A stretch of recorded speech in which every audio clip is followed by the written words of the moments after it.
বিশ্ব রাজনীতির পরিবর্তিত বাস্তবতায় সামরিক শক্তি এখন নতুন করে গুরুত্ব পাচ্ছে।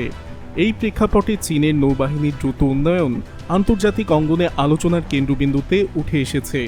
একসময় সীমিত সক্ষমতার দেশটি এখন আধুনিক যুদ্ধজাহাজ, সাবমেরিন এবং সমন্বিত প্রযুক্তির মাধ্যমে নিজেদের অবস্থান শক্তিশালী করছে। বিশেষজ্ঞদের মতে এই পরিবর্তন হঠাৎ নয়, বরং দীর্ঘমেয়াদী পরিকল্পনার ফল।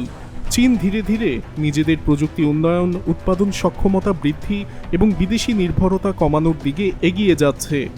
এর ফলে তারা এখন এমন একটি নৌশক্তিতে পরিণত হয়েছে যা আঞ্চলিক নিরাপত্তা সমীকরণে বড় প্রভাব ফেলতে পারে। অন্যদিকে রাশিয়া দীর্ঘদিন ধরে শক্তিশালী নৌবাহিনীর জন্য পরিচিত হলেও সাম্প্রতিক সময় চীনের অগ্রগতি সেই অবস্থানকে চ্যালেঞ্জের মুখে ফেলেছে। একইভাবে যুক্তরাষ্ট্রের জন্য এটি একটি গুরুত্বপূর্ণ কৌশলগত বিবেচনার বিষয় হয়ে উঠেছে। আকাশ, স্থল কিংবা পানির নিচে ৩ স্তরের যুদ্ধক্ষেত্রেই সমানভাবে আঘাত আনতে সক্ষম এই যুদ্ধজাহাজ এখন বৈশ্বিক শক্তির নতুন সমীকরণ তৈরি করছে।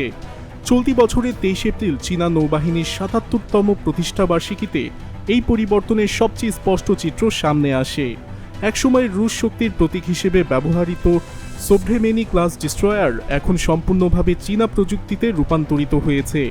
এটি শুধুমাত্র একটি যুদ্ধজাহাজের আপগ্রেড নয়, বরং একটি স্টিলের কৌশলগত পুনর্জন্ম, যেখানে পুরনো খোলসের ভেতরে ঢুকে গেছে আধুনিক যুদ্ধের ডিজিটাল মস্তিষ্ক। ২০০৬ সালে রাশিয়া থেকে সংগ্রহ করা এই ডিস্ট্রয়ার প্রথমে ছিল সীমিত সক্ষমতার একটি প্ল্যাটফর্ম। স্বল্প পাল্লার আঘাত ও আত্মরক্ষাই ছিল তার মূল লক্ষ্য। কিন্তু সময়ের সঙ্গে সঙ্গে চীন এটিকে রূপ দিয়েছে এক বহুমুখী যুদ্ধযন্ত্রে। উন্নত sensor, network centric combat system এবং নিজস্ব ক্ষেপণাস্ত্র প্রযুক্তি যুক্ত করে জাহাজটির ক্ষমতা এখন বহুগুণ বৃদ্ধি পেয়েছে। সবচেয়ে বড় পরিবর্তন এসেছে এর ভার্টিক্যাল লঞ্চ সিস্টেম বা ভিএলএসএ।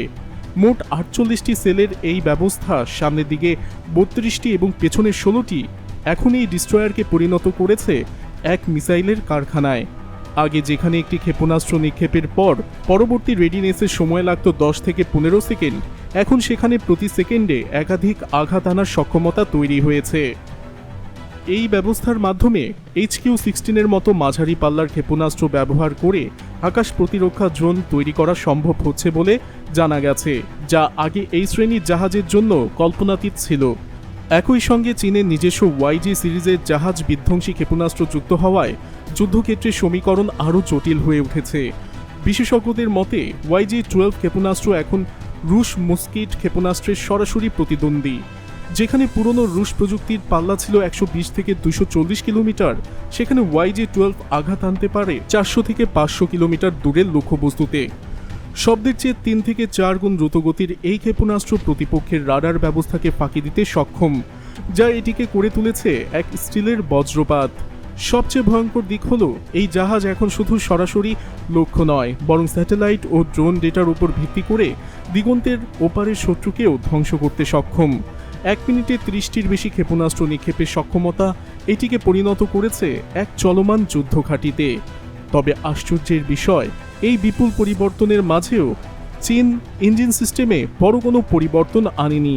বিশ্লেষকদের মতে এটি ইচ্ছাকৃত কৌশল, যাতে খরচ নিয়ন্ত্রণে থেকেও যুদ্ধ সক্ষমতা সর্বোচ্চ পর্যায়ে রাখা যায়। সব মিলিয়ে চীনের এই নৌ উত্থান এখন আর কেবল সামরিক উন্নয়ন নয়, বরং বৈশ্বিক শক্তির মানচিত্রে এক নতুন ভূমিকম্পের ইঙ্গিত। রাশিয়া, যুক্তরাষ্ট্র কিংবা অন্যান্য নৌশক্তিধর দেশগুলোর জন্য এটি এখন এক কঠিন স্টিলের চ্যালেঞ্জ, যার প্রভাব আগামী দিনের সমুদ্র যুদ্ধের কৌশলকেই বদলে দিতে পারে।